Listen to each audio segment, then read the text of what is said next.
ಮತ್ತೊಂದು ಕಡೆ ಕಾಲ್ತುಳಿತ ಸಂಬಂಧ ಈಗೇನು ಸರ್ಕಾರ ಕ್ರಮ ತೆಗೆದುಕೊಂಡಿದೆಯೋ ಕಮಿಷನರ್ ಸೇರಿದಂತೆ ಠಾಣಾ ಸಿಬ್ಬಂದಿಯವರೆಗೂ ಅಮಾನತು ಮಾಡಿ ಆದೇಶ ಹೊರಡಿಸಿದ್ದಲ್ಲ ಈ ವಿಚಾರಕ್ಕೆ ಸಂಬಂಧಪಟ್ಟಂತೆ ಮತ್ತೊಂದು ಕಡೆ ಈ ಭದ್ರತೆಯ ಕುರಿತಂತೆ ವಿಧಾನಸೌಧ ಭದ್ರತಾ ವಿಭಾಗದ ಡಿಸಿಪಿ ಅವರು ಒಂದು ಪತ್ರ ಬರೆದಿರ್ತಾರೆ. ಅದರಲ್ಲಿ ಸರ್ಕಾರದ ಎಡವಟ್ಟು ಬಯಲಾಗಿದೆ. ಸೊ ಹಾಗಾಗಿ ಸರ್ಕಾರ ಮುಂದೆ ಪೊಲೀಸ್ ಅಧಿಕಾರಿಗಳದ್ದಾಯ್ತು, ಈಗ IAS ಅಧಿಕಾರಿಗಳ ಸರದಿಯನ್ನ ಅನುಸರಿಸ್ತಾ ಇದೆಯಾ ಅಂತ, ಮುಜುಗರದಿಂದ ತಪ್ಪಿಸ್ಕೊಳ್ಳೋದಕ್ಕೆ ಕ್ರಮಕ್ಕೆ ಮುಂದಾಗಿದೆಯಾ ಸರ್ಕಾರ ಅಂತ. ಸರ್ಕಾರ ಮುಖ್ಯ ಕಾರ್ಯದರ್ಶಿ ಶಾಲಿನಿ ರಜನೀಶ್, DPAR ಕಾರ್ಯದರ್ಶಿ ಜಿ ಸತ್ಯವತಿ ಕಡ್ಡಾಯ ರಜೆ ಮೇಲೆ ಕಳಿಸೋದಕ್ಕೆ ಮುಂದಾಗ್ತಾ ಇದ್ದಾರೆ. ಹೇಳಿದಲ್ಲ, ವಿಧಾನಸೌಧದ ಭದ್ರತಾ ವಿಭಾಗದ DCP ಅವರು ಪತ್ರ ಬರೆದಿರ್ತಾರೆ ಇದೇ ಅಧಿಕಾರಿಗಳಿಗೆ. DPAR ಸತ್ಯವತಿ ಅವ್ರಿಗೆ ಪತ್ರ ಬರೆದಿರ್ತಾರೆ, ಸೆಕ್ಯೂರಿಟಿ ಲ್ಯಾಪ್ಸ್ ಆಗುತ್ತೆ ಬೇಡ ಅಂತ. ಹಂಗಿದ್ರೂ ಕೇಳಲಿಲ್ಲ. ಸೊ ಇದು ಮತ್ತೊಂದು ಹಂತದಲ್ಲಿ ಬಟಾಬಯಲಾಗ್ತಾ ಇದೆ. ಈ ಮುಜುಗರದಿಂದ ತಪ್ಪಿಸ್ಕೊಳ್ಳೋದಕ್ಕೆ ಈಗ ಕಡ್ಡಾಯ ರಜೆ ನೀಡುವ ಸಾಧ್ಯತೆ ಇದೆ ಅಧಿಕಾರಿಗಳಿಗೆ.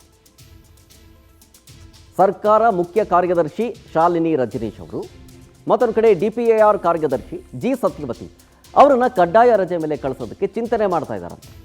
ಸೊ ಅಲ್ಲಿಗೆ ಇಬ್ಬರೂ IASಗಳಿಗೂ ಕುತ್ತು ತರೋ ಸಾಧ್ಯತೆ ಇದೆ. ಪಾಪ ಏನು ಮಾಡಿರ್ತಾರೆ ಅಧಿಕಾರಿಗಳು, ಕಷ್ಟಪಟ್ಟು ಹಗಲು ರಾತ್ರಿ ಅಂತ ಹೇಳಿ ಬರೆದು ಎಕ್ಸಾಮ್ನ ಪಾಸ್ ಮಾಡಿ IAS IPS ಆಗಿರ್ತಾರೆ. ಆದರೆ ಏನೂ ಇಲ್ಲದೆ ಯಾವ ದೊಡ್ಡ ದೊಡ್ಡ ಡಿಗ್ರಿನೂ ತಗೊಳ್ಳದೇ ಇರೋವಂಥ ಒಂದಷ್ಟು ರಾಜಕಾರಣಿಗಳು ಅಧಿಕಾರಕ್ಕೆ ಬಂದು ಇವರ ತಾಳಕ್ಕೆ ತಕ್ಕಂತೆ ಕುಣಿಯುವಾಗ ಮಾಡಿಬಿಟ್ಟು ಅವ್ರು ಹೇಳ್ದಂಗೆ ಕೇಳಿ ಇವಾಗ ಇವರ ಒಂದು ಸ್ಥಾನಕ್ಕೆ ಕುತ್ತು ಬರ್ತಾ ಇದೆ, ಅವರ ಕೆಲಸಕ್ಕೆ ಕುತ್ತು ಬರ್ತಾ ಇದೆ. ಡೀಟೇಲ್ಸ್ ಕೊಡ್ತಾರೆ ಇದ್ರ ಬಗ್ಗೆ ನಮ್ಮ ಪ್ರತಿನಿಧಿ ರೂಪೇಶ್ ಬೈಂದೂರು ಲೈವ್ನಲ್ಲಿ ಜಾಯ್ನ್ ಆಗ್ತಿದ್ದಾರೆ. ರೂಪೇಶ್, ಒಂದು ಕಡೆ ಕಾಲ್ತುಳಿತ ಪ್ರಕರಣ ವಿಚಾರಕ್ಕೆ ಸಂಬಂಧಪಟ್ಟಂತೆ ಪೊಲೀಸ್ ಕಮಿಷನರಿಂದ ಹಿಡಿದು ಠಾಣಾ ಸಿಬ್ಬಂದಿಯವರೆಗೂ ಕೂಡ ಅಮಾನತು ಮಾಡಿ ಮುಜುಗರಕ್ಕೊಳಗಾಗಿತ್ತು. ಈಗ DCP ಅವರು ಬರೆದಂಥ ಪತ್ರದಲ್ಲಿ ಮತ್ತಷ್ಟು ಎಡವಟ್ಟು ಬಯಲಾಗ್ತಾ ಇದೆ. ಸೊ ಹಾಗಾಗಿ IAS ಅಧಿಕಾರಿಗಳು DPAR ಕಾರ್ಯದರ್ಶಿ ಅವರನ್ನ ಕಡ್ಡಾಯ ರಜೆ ಮೇಲೆ ಕಳಿಸೋದ್ರಿಂದಾಗಿ ಮತ್ತಷ್ಟು ಸಂಕಷ್ಟಕ್ಕೇನಾದರೂ ಸಿಲುಕಿಬಿಡುತ್ತಾ ಅಂತ ಇನ್ ಫ್ಯೂಚರ್ ಸರ್ಕಾರ? ಸರ್ಕಾರ ಈಗ ಶರತ್ ಒಂದು ಚಿಂತನೆಯನ್ನ ಮಾಡ್ತಾ ಇದೆ. ಸರ್ಕಾರ ಸಾಕಷ್ಟು ಇಕ್ಕಟ್ಟಿನಲ್ಲಿದೆ. ಅದು ಆ ಒಂದು ಕ್ರಮ ಯಾಕಂತ ಹೇಳಿದ್ರೆ ಇಬ್ಬರು ಅಧಿಕಾರಿಗಳನ್ನ ಕಡ್ಡಾಯ ಮೇಲೆ ಕಳಿಸೋದ್ರ ಮೂಲಕವಾಗಿ ಸರ್ಕಾರ ಬೀಸೋದೊಣ್ಣೆಯನ್ನು ತಪ್ಪಿಸ್ಕೊಳ್ಬೇಕು.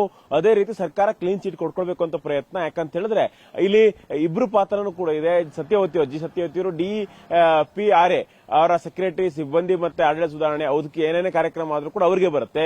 ಹೀಗಾಗಿ ಸತ್ಯವತಿ ಅವರಿಗೆ DCP ಪತ್ರ ಬರೀತಾರೆ, ಇಲ್ಲಿ ಭದ್ರತೆ ಕೊಡ್ಲಿ ಕಷ್ಟ ಆಗುತ್ತೆ. ಅದೇ ರೀತಿಯಾಗಿ CCTV ಕ್ಯಾಮೆರಾ ಇನ್ಸ್ಟಾಲೇಷನ್ ಮಾಡಬೇಕು, ಭದ್ರತೆಯನ್ನು ಕೊಡಬೇಕು. ಹೀಗಾಗಿ ಸದ್ಯಕ್ಕೆ ತುರಾತುರಿಯಲ್ಲಿ ಮಾಡಿದ್ರೆ ಕಷ್ಟ ಆಗುತ್ತೆ ಅನ್ನುವಂಥದ್ದು DCP ಪತ್ರ ಬರೀತಾರೆ. ಸತ್ಯವತಿ ಅವರಿಗೆ ಪತ್ರ ಬರೆದ್ರೂ ಕೂಡ IAS ಅಧಿಕಾರಿ ಅವರು ಗಂಭೀರವಾಗಿ ತೆಗೆದುಕೊಳ್ಳೋದಿಲ್ಲ, ಕಾರ್ಯಕ್ರಮಕ್ಕೆ ಅನುಮತಿಯನ್ನು ಕೊಟ್ಟೇ ಬಿಡ್ತಾರೆ. ಆದ್ರೆ ಕಾರ್ಯಕ್ರಮ ಮಾಡಿ ಅಂತ ಹೇಳೋದು ಯಾರು ಅಂತ ಹೇಳಿದ್ರೆ ಇಲ್ಲಿ ಶಾಲಿನಿ ರಜನೀಶ್ ಅವರು. ಶಾಲಿನಿ ರಜನೀಶ್ ರಾಜಕೀಯ ಒತ್ತಡ ಇರುತ್ತೆ, ಅದು ವಿಚಾರ ಬೇರೆ. ಆದ್ರೆ ಏನೇ ರಾಜಕೀಯ ಒತ್ತಡ ಇದ್ರೂ ಕೂಡ ಕಾನೂನಾತ್ಮಕವಾಗಿ ಅನುಮತಿ ಕೊಡೋದು ಮುಖ್ಯ ಕಾರ್ಯದರ್ಶಿಗಳ ಕೆಲಸ. ರಾಜಕಾರಣಿಗಳು ಹೇಳ್ತಾರೆ ಒಂದು 100 ಎಕರೆ ಜಾಗವನ್ನು ತಮ್ಮ ಹೆಸರು ಮಾಡ್ಕೊಡಿ ಬಿಡಿ ಅಂತೇಳಿ ಹೇಳ್ಬಹುದು, ಅವ್ರ ಅಧಿಕಾರ ಇದೆ ಅಂತೇಳಿ. ಆದ್ರೆ ಆ ಅಧಿಕಾರ ಮಾಡ್ಲಿಕ್ಕೆ ಬರುತ್ತಾ? ಕಾನೂನು ಹೇಳುತ್ತಾ? ಕಾನೂನು ಕೊಡ್ಲಿಕ್ಕೆ ಅವಕಾಶ ಇದೆ. ಎಲ್ಲವನ್ನೂ ಕೂಡ ಪರಿಶೀಲನೆ ಮಾಡೋದು ಅಧಿಕಾರಿಗಳ ಕೆಲಸ. ಹೀಗಾಗಿ ಅಧಿಕಾರಿಗಳು ಅಂತ ಹೇಳಿದ್ರೆ ಇಲ್ಲಿಗೆ ಶಾಲಿನಿ ರಜನೀಶ್ ಅವರು ಆ ಒಂದು ಕಾರ್ಯಕ್ರಮಕ್ಕೆ ಮಾಡಿ ಅಂತ ಹೇಳಿದ್ರು ಕೂಡ ಅದು ಪುರೋಹಿತಗಳು ನೋಡ್ಕೋಬೇಕಿತ್ತು, ವ್ಯವಸ್ಥೆಗಳು ನೋಡ್ಕೊಳ್ಬೇಕಿತ್ತು, ಎಲ್ಲವನ್ನೂ ನೋಡ್ಕೊಳ್ಬೇಕಿತ್ತು. ಅದನ್ನ ನೋಡ್ಕೊಂಡಿಲ್ಲ. ಹೀಗಾಗಿ ಅವ್ರನ್ನು ಕೂಡ ಕಡ್ಡಾಯ ರಜೆ ಮೇಲೆ ಕಳಿಸಬಹುದು ಅನ್ನೋ ಚಿಂತನೆಗಳು ಸರ್ಕಾರದಲ್ಲಿ ಆಗ್ತಾ ಇದೆ. ನಿನ್ನೆ ಸಭೆಯಲ್ಲಿ ವಿಚಾರ ಚರ್ಚೆ ಆಗಿದೆ ಅನ್ನೋ ವಿಚಾರಗಳು ಬೆಳಕಿ ಬರ್ತಾ ಇದೆ. ಹೀಗಾಗಿ ಶಾಲಿನಿ ರಜನೀಶ್ ಅವ್ರನ್ನ ಕಡ್ಡಾಯ ರಜೆ ಮೇಲೆ ಕಳಿಸ್ತಾರ ಅನ್ನೋ ಚರ್ಚೆಗಳು ಕೂಡ ಆರಂಭವಾಗಿದೆ. ಅದೇ ರೀತಿಯಾಗಿ DPAR ನಿರ್ಲಕ್ಷ್ಯಗಳು ಬಯಲಾಗ್ತಾ ಇದೆ.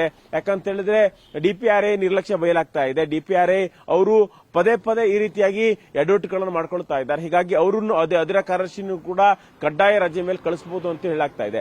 ಈ ಮೂಲಕವಾಗಿ ಇಬ್ಬರು ಅಧಿಕಾರಿಗಳನ್ನೇ ನಾವು ಕಡ್ಡಾಯ ರಜೆ ಮೇಲೆ ಕಳಿಸಿದ್ದೇವೆ. ಸರ್ಕಾರ ತಪ್ಪಿಲ್ಲ, ಎಲ್ಲವೂ ಕೂಡ ಅಧಿಕಾರಿ ವರ್ಗಗಳು, ಪೊಲೀಸು ಸಿಬ್ಬಂದಿಗಳ ಮೇಲೆ ಕರ್ತವ್ಯ ಅಂತೇಳಿ ಹೇಳೋದ್ರ ಮೂಲಕವಾಗಿ ಇಲ್ಲಿ ಸರ್ಕಾರ ಬೀಸದೊಣ್ಣೆಯಿಂದ ತಪ್ಪಿಸಿಕೊಳ್ಳುವಂತ ಪ್ರಯತ್ನ ಮಾಡ್ತಾ ಇದೆ. ಆದ್ರೆ ಈ ಸ್ಟ್ರಾಟಜಿ ವರ್ಕೌಟ್ ಆಗತ್ತಾ? ನಿಜಕ್ಕೂ ಕೂಡ ಮುಖ್ಯ ಕಾರ್ಯದರ್ಶಿ ಶಾಲಿನಿ ರಜನೀಶ್, ಅದೇ ರೀತಿಯಾಗಿ ಇಲ್ಲಿ ಸಿಬ್ಬಂದಿ ಸುಧಾರಣೆಯ ಕಾರ್ಯದರ್ಶಿ ಸತ್ಯವತಿ ಅವರನ್ನ ನಿಜಕ್ಕೂ ಕೂಡ ಕಡ್ಡಾಯ ರಜೆ ಮೇಲೆ ಕಳಿಸ್ತಾರೆ ಅಂತ ನೋಡ್ಬೇಕಾಗತ್ತೆ. ಆದೇಶ ಆದ್ಮೇಲೆ ಅದನ್ನು ನೋಡ್ಬೇಕಾಗುತ್ತೆ. ಒಟ್ಟಾರೆಯಾಗಿ ಸರ್ಕಾರದ ಮಟ್ಟದಲ್ಲಿ ಚಿಂತನೆ ಅಂತೂ ಆಗ್ತಾ ಇದೆ. Sharath. Okay, thank you Rupesh ಡೀಟೇಲ್ಸ್ಗಾಗಿ.